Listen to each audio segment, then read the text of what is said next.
Hi hello మీ తెలంగాణ పోరి ఛానల్కి స్వాగతం సుస్వాగతం.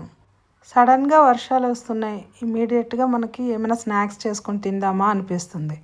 ఆ ఉద్దేశంతోనే నేను ఈరోజు పాలకూర పకోడీ చేసి చూపిస్తున్నాను. మీరు కూడా ఒకసారి ట్రై చేయండి. 1 కప్పు శనగపిండి తీసుకోండి. దానిలో 1 స్పూన్ వాము, 2 స్పూన్లు బియ్యం పిండి, చిన్న చిన్న పీసెస్గా కట్ చేసి పెట్టుకున్న ఆలు, అలాగే సాల్ట్ యాడ్ చేసుకోవాలి. పాలకూర, 1 పించ్ ఆఫ్ వంట సోడా ఆప్షనల్, వేసుకోవాలనుకుంటే వేసుకోవచ్చు, లేకుంటే లేదు. అవి అన్నీ మిక్స్ చేసుకోవాలి. ఎక్కువ ముందు వాటర్ వేయకుండా పాలకూరతోనే ఈ ఆలు శనగపిండి కలుపుకోవాలి.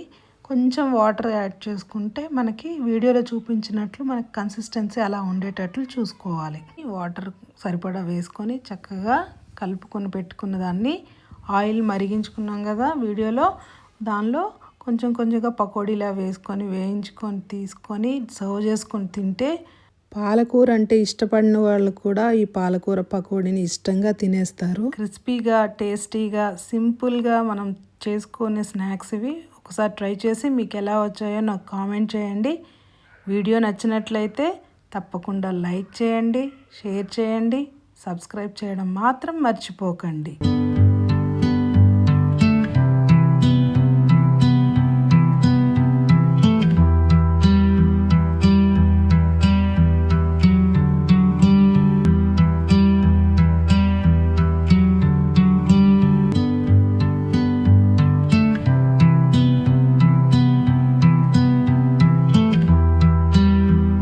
మరో వీడియోతో మళ్ళీ కలుద్దాం. సైనింగ్ ఆఫ్, మీ తెలంగాణ పూరి.